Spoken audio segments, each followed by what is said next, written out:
Hello friends, welcome to online lecture. This one is our second chapter of vector space. Next chapter કયો તો ભલે અને unit કયો તો ભલે, એટલે કે આ 14 માર્કનું ચેપ્ટર છે.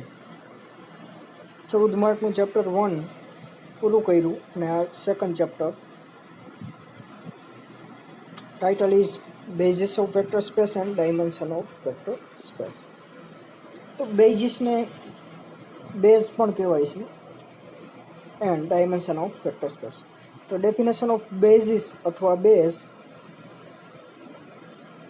if the set A is equal to V1 V2 up to Vn is a subset of vector space V such that a set A is means V1 V2 up to Vn is linearly independent and a vector no span આખો vector space V થતો હોય તો V1 V2 up to Vn ને કહેવાય basis of vector space V. ફરીથી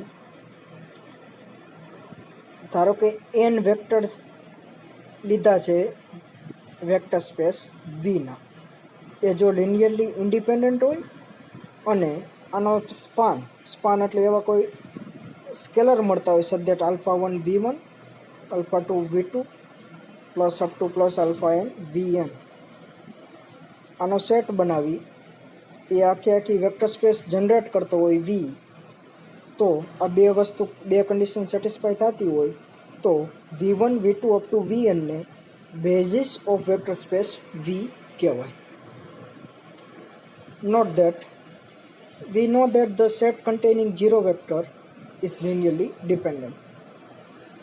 કેમ કે zero vector કોઈ સેટમાં હોય તો અહીંયા નોન ઝીરો કોએફિશિયન્ટ્સ તમે લખી શકો કોઈ પણ. તો નોન ઝીરો આલ્ફા મળ્યો, આલ્ફા નોન ઝીરો, તો ઝીરો LD થઈ ગયું લિનિયરલી ડિપેન્ડન્ટ. તો એટલે કે કોઈ સેટમાં અથવા વેક્ટર સ્પેસમાં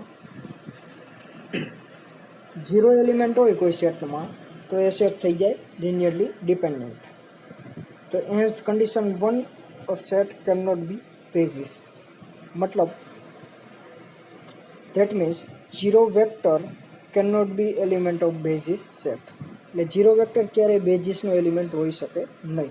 કેમ કે ઝીરો વેક્ટર કોઈ સેટમાં હોય તો એ લિનિયરલી ડિપેન્ડન્ટ થાય, તો બેઝિસમાં કેવા સેટના એલિમેન્ટ હોય લિનિયરલી ઇન્ડિપેન્ડન્ટ.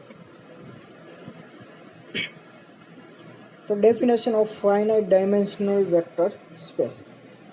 બેઝિસ જોઈ, હવે ડાયમેન્શન આવે. તો ડાયમેન્શન કેને કહેવાય? જેટલા નંબર ઓફ એલિમેન્ટ બેઝિસમાં જેટલી સંખ્યા નંબર ઓફ એલિમેન્ટ હોય એને કહેવાય ડાયમેન્શન ઓફ વેક્ટર સ્પેસ.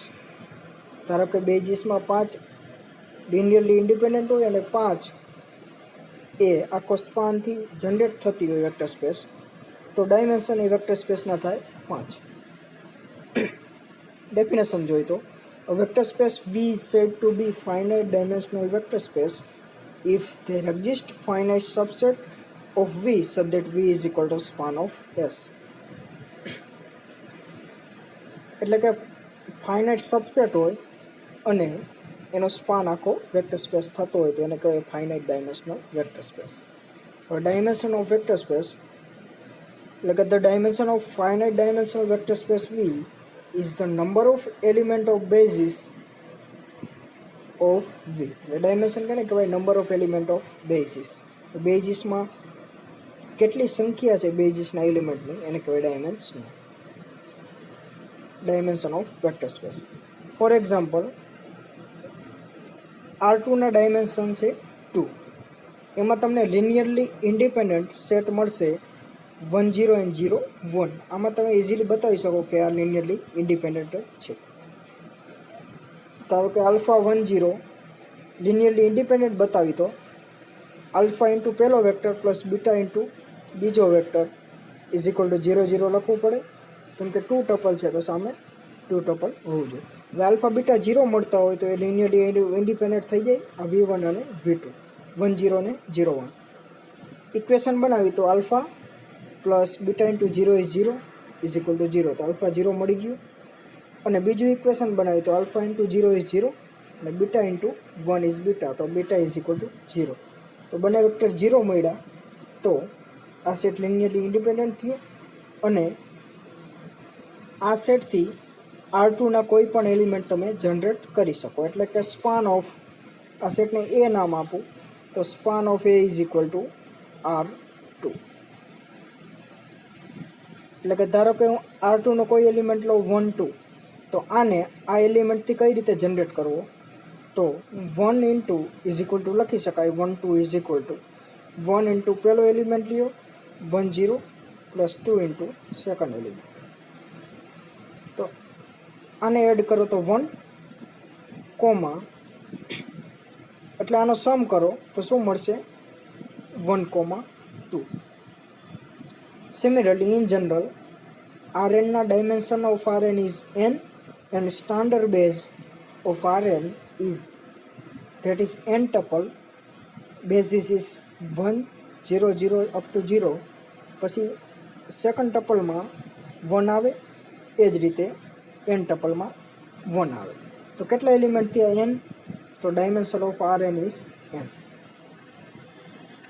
હવે એનું એક્ઝિસ્ટન્સ બેઝિસ મળે જ એની ખાતરી શું આપે, તો એના માટેનો થિયરમ, તો એક્ઝિસ્ટન્સ થિયરમ ફોર બેઝિસ, તો there exists a basis for each finite dimensional vector space.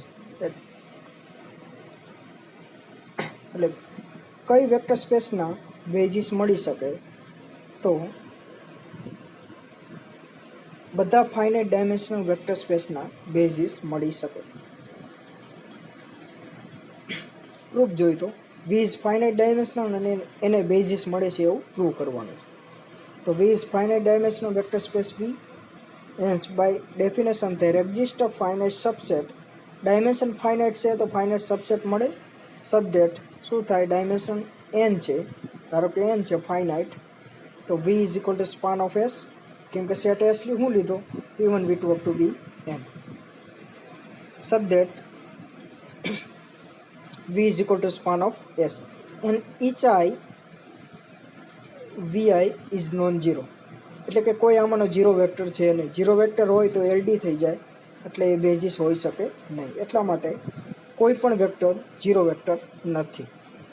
If set as S is linearly independent, એટલે કે ધારો કે S સેટ લિનિયરલી ઇન્ડિપેન્ડન્ટ હોય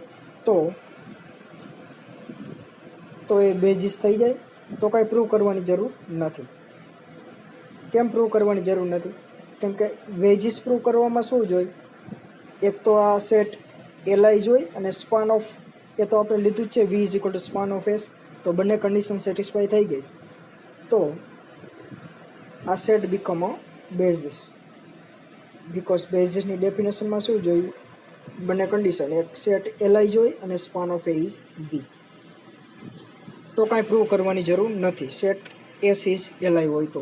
હવે S is not LI, then what, LI ન હોય તો LD હોય, so S is LD set, means linearly dependent.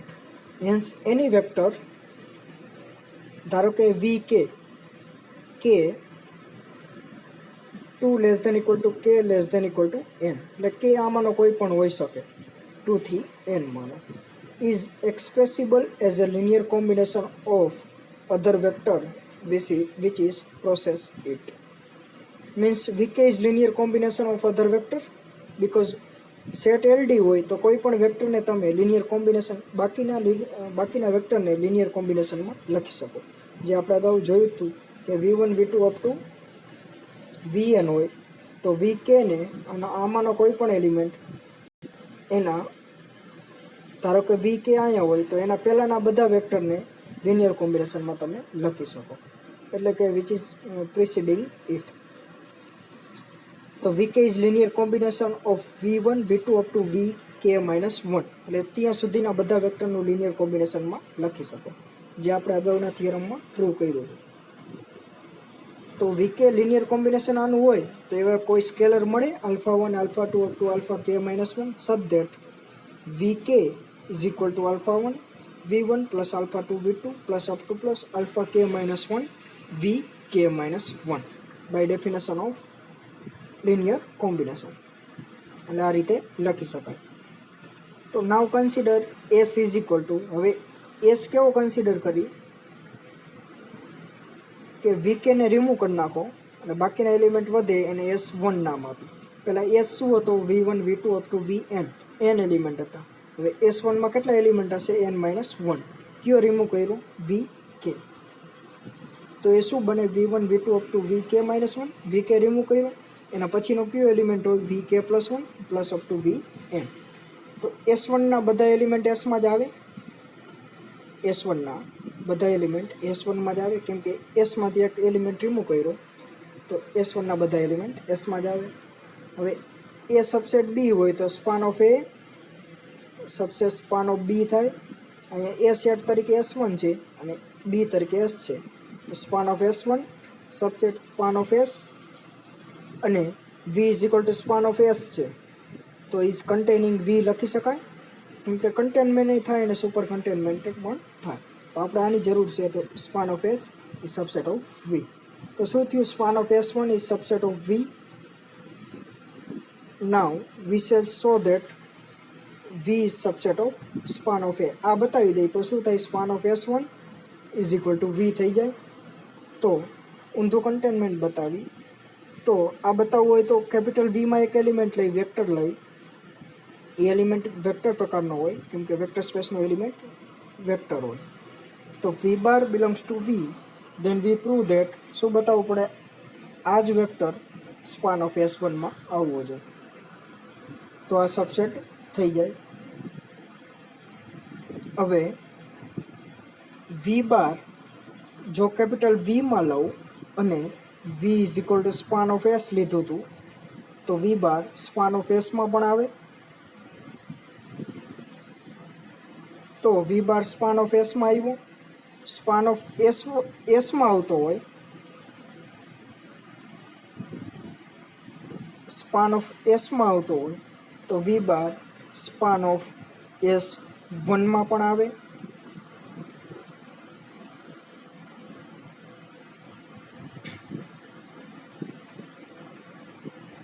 Therefore, V bar is linear combination of set S. કેમ કે V બાર કેમ આવ્યો? અહીંયા મિસ્ટેક છે, સ્પાન ઓફ S જ આવશે. S1માં ડાયરેક્ટ આવે એવું જરૂરી નથી. તો V બાર સ્પાન ઓફ Sમાં આવે, તો સ્પાન સેટની ડેફિનેશન પ્રમાણે V bar is linear combination of set S. કેમ કે સ્પાનમાં આવતો હોય તો લિનિયર કોમ્બિનેશન બનાવે, કેમ કે એ જ ડેફિનેશન છે. તો V બાર લિનિયર કોમ્બિનેશન હોય એસનું, તો V bar is equal to alpha scalar લઈ લીધા હતા. હવે જુદા પાડવા માટે બીટા લઈ, તો એવો કોઈ બીટા સ્કેલર મળે such that β1 V1 β2 V2 plus up to plus. આમાં કોઈ એલિમેન્ટ રિમૂવ કરવાનો નથી, કેમ કે સેટ એસના એલિમેન્ટ છે. તો βk-1 vk-1 βk vk plus up to plus βn vn. હવે by putting value of result 1 and result 2 we get, એટલે કે vkની વેલ્યુ આપણે ઇક્વેશન 1માં ફાઇન્ડ કરી હતી. ઇક્વેશન 1માં vkની વેલ્યુ ફાઇન્ડ કરી હતી. એ ઇક્વેશન 2માં પુટ કરી, એટલે કાંઈ vk વચ્ચે કંઈ આવે, તો ઇક્વેશન 2માં પુટ કરી તો શું બને? આ ટર્મમાં V1 છે, આ ટર્મમાં V1 છે, તો કોમન નીકળે β1 પ્લસ βk α1 V1. સિમિલરલી આ ટર્મમાં V2 છે, આ βk મલ્ટીપ્લાય થાય અને આ ટર્મમાં V2 છે. આ પ્રોસેસ અગાઉ પણ કરી હતી, એટલે કે β2 પ્લસ અહીંયા મલ્ટીપ્લાય થાય એટલે βk α2 into V2 plus up to plus.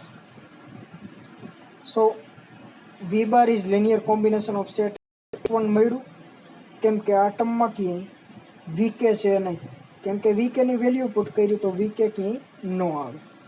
તો V બાર કેનું લિનિયર કોમ્બિનેશન મળ્યું? S1નું. કેમ કે આમાં કેટલા એલિમેન્ટ રહ્યા? n-1. vk રિમૂવ થઈ ગયા. તો V bar is linear combination of S1. V bar linear combination S1નું હોય તો એ સ્પાનમાં આવે. V bar belongs to span of S1. એટલે અહીંયા મિસ્ટેક છે, ડાયરેક્ટ સ્પાન ઓફ S1માં ન આવે, સ્પાન ઓફ Sમાં આવશે. સો V બાર શેમાં લીધો તો? કેપિટલ Vમાં લીધો તો વેક્ટર સ્પેસમાં, અને V બાર બતાવ્યો સ્પાન ઓફ S1માં. સો ઇક્વેશન 2 and 4 આ ઇક્વેશન 4 છે અને ઇક્વેશન 2માં શું બતાવ્યું હતું? Span of S1 is subset of equation 2 subset of V. તો બંને ઇક્વલ થઈ જાય તો V is equal to span of S1. હવે નાવ if S1 is linearly independent, then by equation 5 we get S1 is basis of V. S1 જો linearly independent હોય તો S1 linearly independent હોય and span of S1 is equal to V થતું હોય તો S1 શું થઈ જાય? બેઝિસ ઓફ V થઈ જાય. તો રિઝલ્ટ પ્રૂવ થઈ જાય.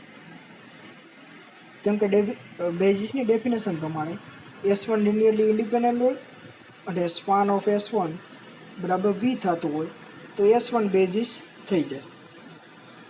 બટ S1 ઇઝ શું છે? S1 LD છે.